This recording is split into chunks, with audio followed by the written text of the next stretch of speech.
Et si les forgerons de l'Afrique ancienne ne façonnaient pas que le métal, mais portaient un feu sacré venu des étoiles?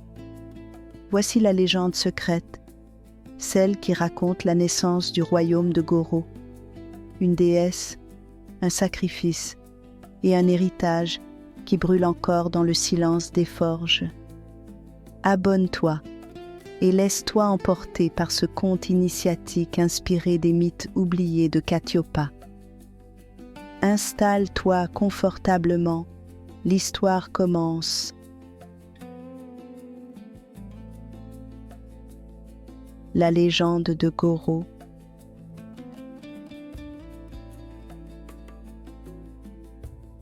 Bien avant que les royaumes ne s'élèvent et que les lames ne chantent dans les forges, il y eut un moment suspendu.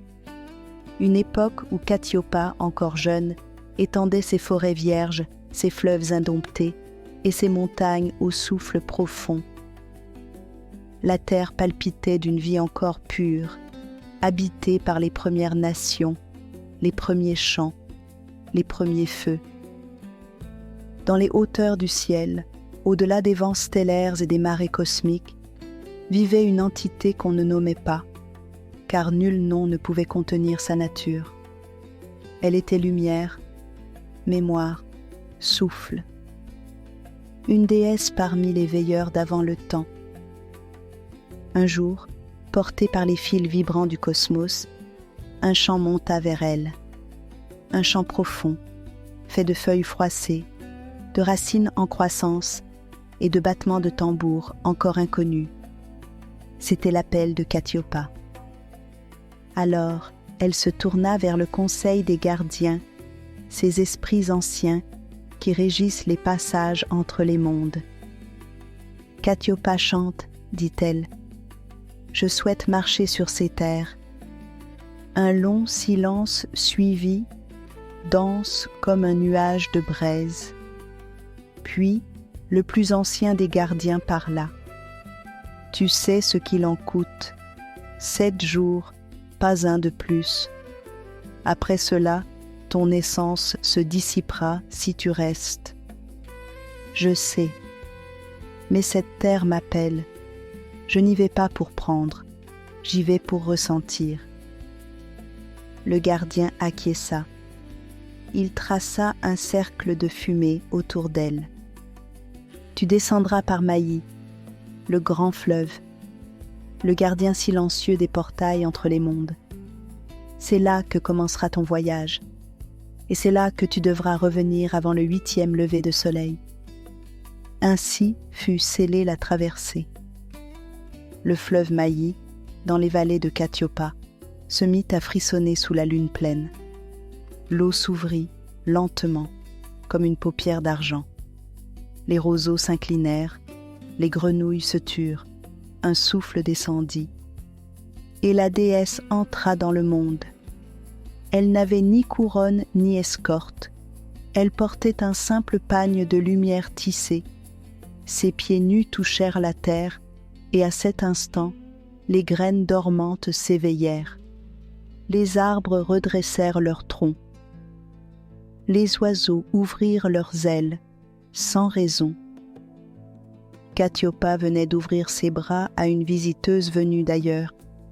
Ce fut le commencement discret d'une légende qui, un jour, deviendrait mémoire vivante de la terre. Dès que la déesse posa le pied sur les terres de Katiopa, le monde changea. Ce ne fut pas une tempête, ni une proclamation, seulement un frémissement, un appel, une onde paisible qui parcourut collines, forêts, savanes et rivières. La lumière en elle n'était pas un pouvoir à brandir, mais un chant discret que seuls les cœurs éveillés pouvaient entendre. Là où elle passait, les fleurs s'ouvraient avant l'heure, les fruits mûrissaient hors saison, et les enfants, sans savoir pourquoi, s'arrêtaient pour sourire. Elle marcha à travers champs et bosquets, caressant les écorces, humant la terre. Le feu qu'elle portait en elle ne brûlait pas, il éclairait. Et dans son sillage, les oiseaux revenaient, les sources renaissaient, et les anciens sentaient leur douleur s'atténuer. Mais plus elle avançait, plus sa lumière éveillait les regards. « As-tu vu cette femme ?» disait-on dans un premier village. « Elle n'a ni nom ni escorte, mais la terre la suit comme une promesse. Elle a fait reverdir les pousses mortes près du lac bleu, ajoutait un autre, rien que par sa marche. Les paroles volaient de bouche en bouche, s'envolant au-delà des collines. Certains parlaient d'un esprit, d'autres d'une reine venue d'un royaume lointain. Mais dans certains regards s'éveillait déjà un désir silencieux. Si elle peut faire cela en un jour, que ferait-elle si elle restait ? Si nous l'attachons à notre terre, ne serons-nous pas bénis à jamais ? Dans les regards naissait une faim, une envie de posséder.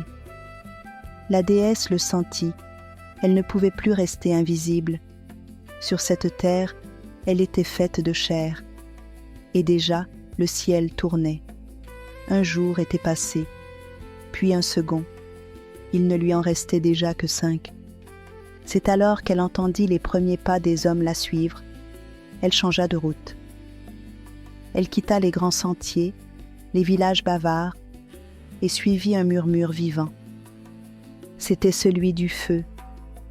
Un feu discret, stable, profond. Un feu sans orgueil, qui respirait lentement dans une clairière de collines. Elle suivit cette chaleur, et le chemin la mena jusqu'au village de Momi.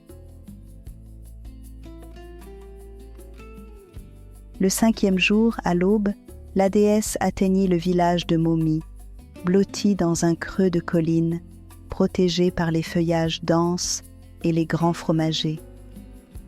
Ce lieu n'existait pas encore sur les cartes. Il vivait au rythme des saisons, loin des ambitions du monde. Elle entra sans bruit, marchant lentement entre les cases de terre battues. Les enfants, les premiers, levèrent les yeux. Ils restèrent silencieux, comme frappés par une présence qu'ils reconnaissaient sans savoir pourquoi. Elle s'arrêta devant une maison basse, d'où montait une fine colonne de fumée. Une forge. Et dans cette forge, un homme au regard calme, au geste précis, Goro. Il ne leva pas la tête tout de suite. Le feu, devant lui, avait changé. Il brûlait d'une clarté inhabituelle, comme s'il retrouvait une promesse enfouie. Goro sentit la présence, se retourna. Elle était là. Le silence les entoura. Goro, sans poser de questions, posa son marteau et fit un signe. Elle entra. Elle s'approcha du feu. Elle tendit ses mains au-dessus des flammes, sans mots. Le feu ne recula pas. Il la reconnut. « Ce feu a été allumé avec respect, » dit-elle enfin. « Il chante encore. » Goro ne répondit pas. Mais en lui, quelque chose s'éveilla, une reconnaissance. Une flamme discrète s'éveillait en lui, née d'un ailleurs qu'il n'avait jamais visité, mais qui semblait lui appartenir. Elle s'assit à même le sol. Le silence s'installa, dense et apaisant. Devant les braises, elle ferma les yeux un instant, comme pour écouter ce que seul le feu pouvait dire. Maintenant je comprends. Ce n'était pas la curiosité qui m'a guidée ici. C'était un appel, un souffle venu de loin, discret mais persistant. C'est le feu de cette terre, et surtout, le tien, Goro, qui m'a conduite jusqu'ici. Elle ouvrit les yeux, les planta dans ceux du forgeron. Ce feu que tu nourris, tu l'as accueilli comme on accueille un hôte précieux. Tu l'as écouté, respecté, protégé. Et c'est cela qui m'a attirée ici, bien avant que je ne le sache. Elle regarda autour d'elle, la forge simple, les outils usés, la lumière calme. Je suis venu pour voir si la lumière pouvait survivre ici, sur cette terre où elle est souvent convoitée, si elle pouvait trouver refuge dans un cœur humain. Et maintenant je sais, elle peut. Elle tendit la paume vers lui. Goro posa la sienne, sans hésitation. Un souffle chaud les entoura, léger mais dense, comme un lien ancien retrouvé. Je ne peux rester plus longtemps. Le temps est presque écoulé. Demain, je dois repartir vers le fleuve Maï. Le passage se refermera. Goro baissa les yeux, puis les releva. Alors je t'y mènerai. Elle sourit. Tu n'as pas peur ? Il répondit simplement. Le feu n'appartient pas à celui qui le garde, mais c'est son devoir de le protéger. Et dans la forge, le feu dansa plus haut, comme pour sceller une promesse ancienne. Ce soir-là, la déesse partagea en silence quelques gestes, quelques savoirs. Elle parla du souffle qui précède la flamme, du rythme entre le marteau et le silence, de l'oreille qu'il faut tendre aux métaux vivants, et dans l'ombre, juste au seuil de la forge, une silhouette menue observait en silence. La fille de Goro, curieuse et attentive, s'était glissée là sans bruit, comme attirée par une intuition. Personne ne l'avait invitée, mais personne ne la chassa. Elle était là, témoin discret d'un moment sacré. Et dans les yeux de Goro, le feu brilla un peu plus fort. Le lendemain, il partirait. Mais cette nuit-là, dans le cœur du forgeron, une étincelle avait changé d'éclat. Le 6e jour s'achevait lorsque Goro et la déesse quittèrent le village de Momi. Ils suivaient un sentier discret serpentant entre les collines et les bois anciens, loin des routes fréquentées. Dans l'air flottait ce silence particulier qui précède les grands changements. Le fleuve Maï n'était plus très loin. La déesse sentait son corps s'alourdir parce que le moment approchait.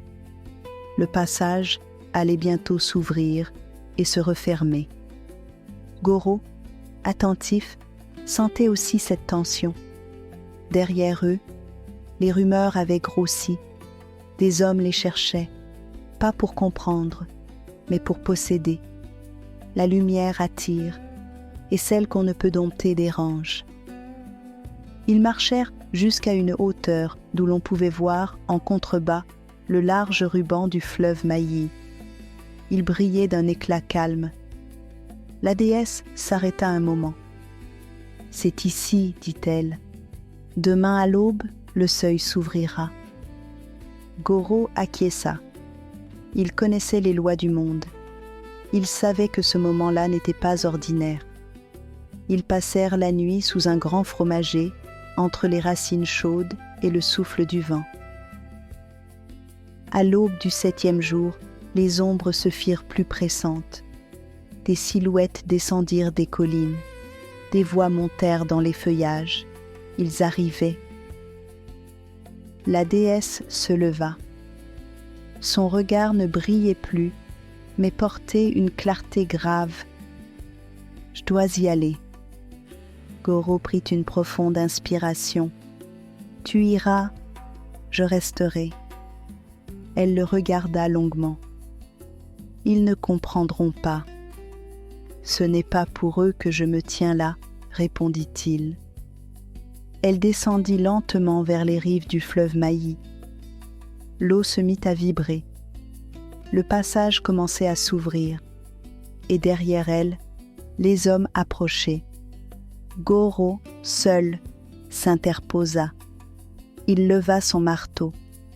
Il était là, droit, solide, entre la lumière et la convoitise. « Écarte-toi » hurla une voix. « Elle peut tout nous donner. » Mais Goro ne bougea pas. Il devint roc, il devint rempart. et lorsque les premiers hommes tentèrent de passer, il tint bon, jusqu'à la dernière goutte de souffle. Quand enfin la déesse atteignit le bord du fleuve, elle se retourna une dernière fois. Goro était tombé, et sa fille, jusque-là silencieuse, avait suivi l'ombre des pas. Depuis les feuillages, elle observait cachée, le cœur battant. Elle avait tout vu, le choix de son père, sa résistance, sa chute. Et en elle, la confusion grondait. Devait-elle courir vers lui, se jeter dans ses bras? Mais quelque chose en elle savait déjà. Il s'était dressé pour que la lumière passe. Alors, les larmes aux yeux, elle se détourna. Elle comprit en un éclair que le plus important se trouvait dans la mission qui l'avait protégée. Et dans sa course, elle se dirigea vers le fleuve, là où la déesse observait de loin la scène. Alors la déesse pleura. Une larme unique, claire comme l'aube, roula sur sa joue, glissa le long de son bras et alla se déposer dans la main de l'enfant. À cet instant, un souffle invisible parcourut l'air, comme un chant venu de très loin. « Reçois, dit-elle simplement, un feu sacré confié à ceux qui sauront le respecter. » 3 bénédictions muettes se déposèrent en l'enfant, le souffle du feu pour allumer sans consumer, la force du métal pour forger sans briser, et l'esprit des lames pour trancher le faux sans blesser le vrai. La déesse posa ensuite ses lèvres sur le front de l'enfant. Garde, transmets, éveille. Puis elle se releva. Le fleuve s'ouvrit définitivement. Le passage scintillait d'une lumière douce, pareille à un souvenir qui s'éloigne. Elle entra dans les eaux et sans bruit fut emportée vers l'invisible. Le silence revint, mais il n'était plus le même. Des femmes du village de Momi, alertées par l'écho des événements, arrivèrent plus tard. Elles trouvèrent l'enfant debout, calme, une lumière discrète au creux de sa main. Autour d'elle, les herbes semblaient danser, et l'air portait encore le parfum de quelque chose de sacré. Elles comprirent sans explication. Elles ne posèrent pas de questions. Elles s'agenouillèrent autour d'elle. C'est ainsi que naquit le premier cercle, une société secrète de femmes gardiennes du feu transmis, de la sagesse du métal et de la mémoire des lames. Ce cercle prit un nom qu'il n'est pas permis de prononcer, car les secrets ont leur prix. Il vécut dans les marges, entre les forges et les forêts, entre les tambours et les initiations. Et ainsi, génération après génération, une cité s'éleva, bâtie autour du souvenir d'un homme qui s'était tenu seul face à l'avidité. Pour honorer sa mémoire, on lui donna son nom, Goro. La cité de Goro, puis le royaume de Goro, grandit dans le respect du feu et du métal. Les lames issues de ces forges devinrent célèbres sur les terres de Katiopa. On disait qu'un forgeron de Goro pouvait entendre battre le cœur du monde dans une goutte de métal en fusion. Et chaque année, à la saison claire, quand le fleuve Maï devient limpide comme le ciel, les gardiennes du feu racontent l'histoire, pas avec des mots, mais avec un geste, celui d'une main tendue et d'une larme partagée. Là-haut, dans les hauteurs silencieuses du cosmos, la déesse veille. Elle n'est plus chair, ni lumière visible, mais présence diffuse. Dans chaque forge qui honore la flamme, dans chaque main qui façonne avec justesse, dans chaque étincelle née d'un cœur droit, elle est là, observant, guidant, protégeant ce qu'elle a confié à la terre de Katiopa. Tu viens d'écouter la légende du royaume de Goro, une des grandes origines oubliées des forgerons sacrés de Katiopa. Si cette histoire t'a transporté, sache qu'un premier recueil de contes issus des royaumes invisibles vient tout juste de sortir. 7 contes, 7 fois, franchir les royaumes invisibles de Katiopa. Disponible à trouver dans la description. Abonne-toi pour ne pas manquer la publication complète de cette légende et pour découvrir d'autres récits anciens qui façonnent notre imaginaire sous les pas de Douce Afrique.